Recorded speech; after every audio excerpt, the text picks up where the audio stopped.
दोस्तों, आप देख रहे हैं एस न्यूज़ यूपी। हम आज रायबरेली जनपद के पहाव गांव में आए हैं।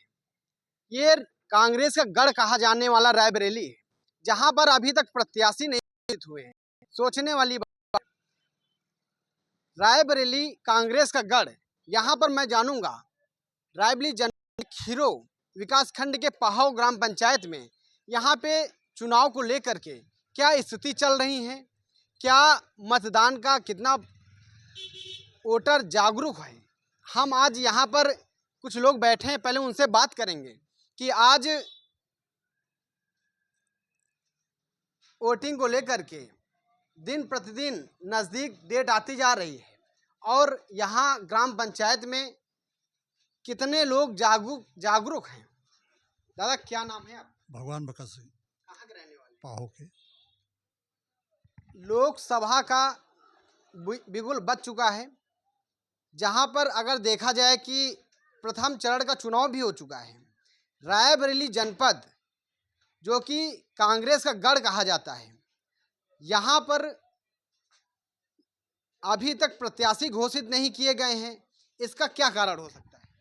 इसका कारण तो कांग्रेस घबराई हुई है, इसलिए चुनाव में अभी प्रत्याशी घोषित नहीं किया उन्होंने, क्योंकि यहाँ कोई विकास किया नहीं गया। 5 साल वो आई नहीं यहाँ। चलिए, हम मानते हैं कि कांग्रेस 5 साल नहीं आई, कांग्रेस घबराई हुई है, तो आखिर बीजेपी ने अपना प्रत्याशी क्यों नहीं उतारा?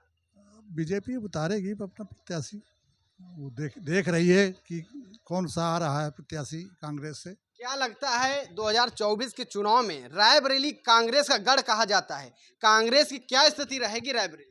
कांग्रेस की अब की स्थिति गड़बड़ है, क्योंकि यहाँ कुछ उन्होंने किया नहीं। अब रायबरेली में बीजेपी का ही वो प्रत्याशी जीतेगा। किया नहीं का मतलब तो यहीं पे रुकता है। हम बात करते हैं कि लोग तो कहते हैं रायबरेली पे कांग्रेस एम्स लाई है, रेलवे कोच लाई है। इन मुद्दों पे आप क्या कहना चाहेंगे? हाँ, लाई है, लेकिन वो उसका सुचारू रूप से संचालन तो बीजेपी ने ही किया है।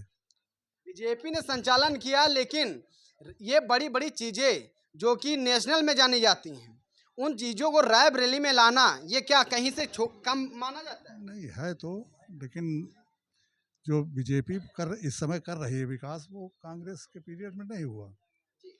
जैसा कि आज यहाँ पे और भी लोग बैठे हैं, हम उनसे भी बात करेंगे कि क्या स्थिति है इस बार की चुनाव की। दादा, क्या नाम है आपका? दादा, क्या नाम है आपका? विजय बहादुर सिंह चौहान। दादा, कहाँ के रहने वाले हैं आप? ग्राम पाहो के। दादा, इस बार चुनाव जो है महासंग्राम कहा जा रहा है, क्योंकि प्रथम चरण के चुनाव की स्थिति जो है बहुत ही दमदार रही है। तो रायबरेली कांग्रेस का गढ़ कहा जाता है। यहाँ पर ये दोनों क्या 3 पार्टी कहा जा सकता है, क्योंकि भाजपा और कांग्रेस की यहाँ लड़ाई होती है। लेकिन इस बार बसपा से ठाकुर प्रसाद यादव जी को भी उतारा गया है। तो दादा, इस बार चुनाव को आप किस नज़र से देख रहे हैं? चुनाव तो मतलब ये समझ लीजिए कि जहाँ तक मायावती की पार्टी के वो यादव का सवाल है, तो ये तो केवल वोट काटने के लिए हैं, और वो वोट कटेंगे कांग्रेस और समाजवादी पार्टी के। हमारे ख्याल से बीजेपी पे कोई असर इसका नहीं पड़ेगा, बल्कि फायदा ही होगा। दादा, इस बार दोनों पार्टियों ने, भाजपा और कांग्रेस ने, अपने प्रत्याशी नहीं उतारे हैं। अभी तक नाम उनका घोषित नहीं किया है। इसको आप किस नजरिए से देख रहे हैं? क्या लगता है आपको कि दोनों पार्टियां घबराई हुई हैं? नहीं, घबराई हुई नहीं है, और दोनों पार्टियों ने अपने जो कैंडिडेट हैं वो तय कर लिया है कि किसे उतारना है। अब सवाल ये पैदा होता है कि कांग्रेस पहले अपना प्रत्याशी घोषित करती है या बीजेपी, और टक्कर कांग्रेस और बीजेपी की होगी, जिसमें बढ़त, जहां तक हमारा अनुमान है, कि बीजेपी की ही बढ़त रहेगी। दादा, क्या लगता है कि आज इस बार आप किन मुद्दों को लेकर मतदान करेंगे आप? मुद्दा कोई नहीं, केवल एक मुद्दा किसानों के लिए है कि जो ये छुट्टा जानवर हैं वैसे मैं ये भी समझता हूँ कि शासन का कोई इसमें विशेष रोल नहीं है। हम ही लोग अपने जानवरों को छुट्टा रखते हैं, मगर उसके बावजूद भी शासन का ये कर्तव्य बनता है कि इस पे अंकुश लगाए। दादा, क्या लगता है इस बार भाजपा और कांग्रेस में कैसा रहेगा चुनाव? चुनाव तो टक्कर का रहेगा, मगर इसमें हमारे ख्याल से ऐसा हमारा जो अनुमान है कि अब की बार रायबरेली से कांग्रेस का सुपड़ा साफ हो जाएगा। कांग्रेस का सुपड़ा साफ हो जाएगा। चलिए, और भी लोग हैं, हम उनसे भी बात करेंगे। भाई साहब, क्या नाम है आपका? प्रवीण सिंह भदौरिया, कहाँ के रहने पाहो से। वाले? इस बार रायबरेली में कांग्रेस का गढ़ कहा जाता है रायबरेली। इस बार आप मतदान करेंगे, किन मुद्दों को लेकर करेंगे? और यहाँ से हमेशा कांग्रेस जीतती आई है, और इस बार कांग्रेस की क्या स्थिति है? कांग्रेस की स्थिति बहुत ठीक ठाक नहीं है। ये सही है कि ये रायबरेली जो क्षेत्र रहा है वो गढ़ रहा कांग्रेस का। केवल नाम पर ही वोट किया गया है यहाँ के लोगों द्वारा। देखिए, एक बहुत बड़ी बात है, democracy is the majority of fools. लोकतंत्र जो होता है वो मूर्खों का तंत्र होता है। तो मूर्ख लोग जो होते हैं वो विकास कार्य जितना हो रहा हो, कुछ भी कार्य हो रहा हो, उनको कांग्रेस को वोट करना है तो करते हैं कांग्रेस को वोट। वही होता चला है अभी तक। ऐसा नहीं है, विकास कार्य कुछ ना कुछ किए गए, लेकिन 70 साल बना साल हम कम करेंगे दोनों निकालों को बहुत।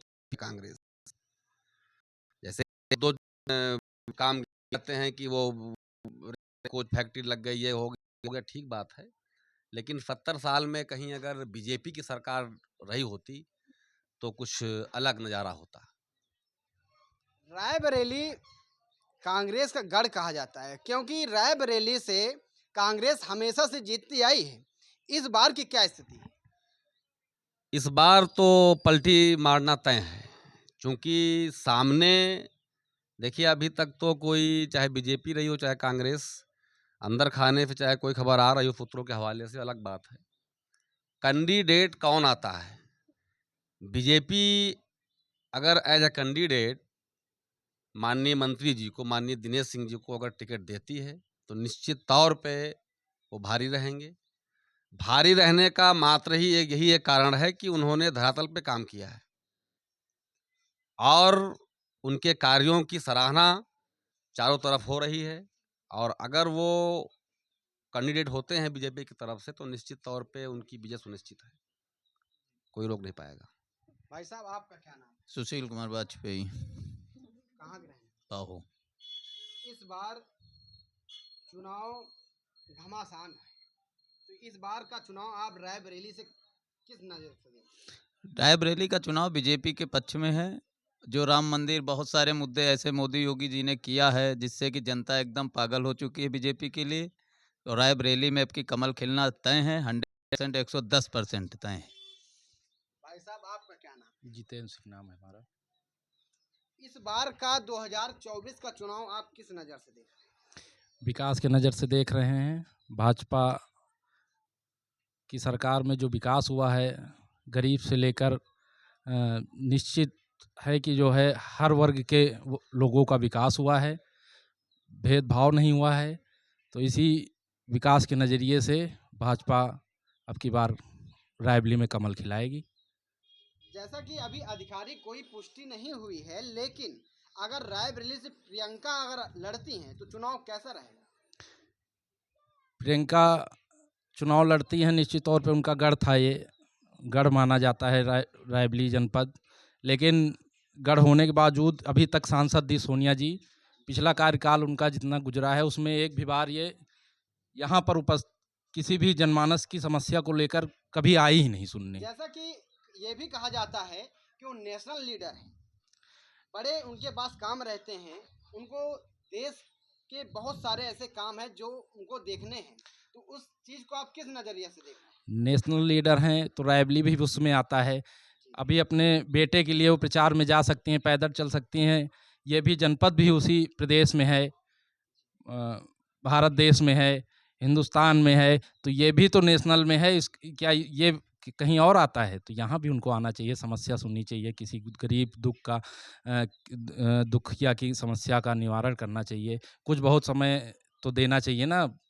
अगर पूरे 5 साल में अगर 1 महीने का समय भी दिया हो, 10 दिन का भी समय में लगता दिया है हो। भाजपा को वोट देगी, मान लीजिए किसको टिकट देती, तो कौन बढ़िया यहाँ चुनाव लड़ सकता है? भाजपा अगर टिकट दिनेश प्रताप को देती तो बहुत ही अच्छे से चुनाव होगा और जीत निश्चित, क्योंकि अ, उनका राजनीतिक कैरियर भी बहुत पुराना है। हर वर्ग, हर गांव, गली, मोहल्ले के लोगों तक उनकी पहुंच है, जान पहचान है, लोग जानते हैं, हर गरीब जानता है दिनेश सिंह कौन है। अगर प्रियंका दिनेश सिंह आमने सामने में टिकट आता है, आमने सामने लड़ते हैं, तो कैसा चुनाव रहेगा? चुनाव भाजपा जीतेगी, इसमें कोई दो राय नहीं है। सोनिया जी को, प्रियंका जी को पाहो नहीं पता होगा, लेकिन दिनेश सिंह को पाहो पता है। दिनेश सिंह को पता है कौन सा गांव कहाँ है, उस गांव में कैसे पहुंचना है, वहाँ पे कौन कौन रहता है, ये दिनेश सिंह को पता है, सोनिया जी को और प्रियंका जी को नहीं। जैसा कि आपको हम बता दें कि रायबरेली जनपद के पाहो में आज हम हैं, जहां पर लोगों का मानना है कि जो नेता हमारे गांव घर का है, जो हमारे गांव गलियों की सड़कें, गांव घर के गली मोहल्ले जानता है, मैं उनको वोट दूंगा। और भी यहाँ पे लोग मोहल्ले में, यहाँ पे बाइक सवार एक युवक है, मैं उनसे बात करूंगा कि इस बार का चुनाव 2024 का है, इस बार आपकी वोट आएगी, आती है या नहीं आएगी, नहीं या आती। पहला मतदान है? नहीं आती। नहीं आती है।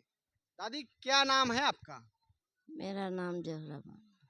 दादी इस बार 2024 का लोकसभा का चुनाव होने जा रहा है, तो इस चुनाव को आप किस नज़र से देख रही हैं? ये सोनिया गांधी का गढ़ कहा जाता है, तो यहाँ पर इस बार सोनिया गांधी तो चुनाव नहीं लड़ेंगी, लेकिन यहाँ पर अगर मान लीजिए प्रियंका को कांग्रेस उतारती है, तो प्रियंका कैसा चुनाव लड़ेंगी यहाँ से? जैसा कहो। क्या लगता है दादी आपको? ठीक लगता है।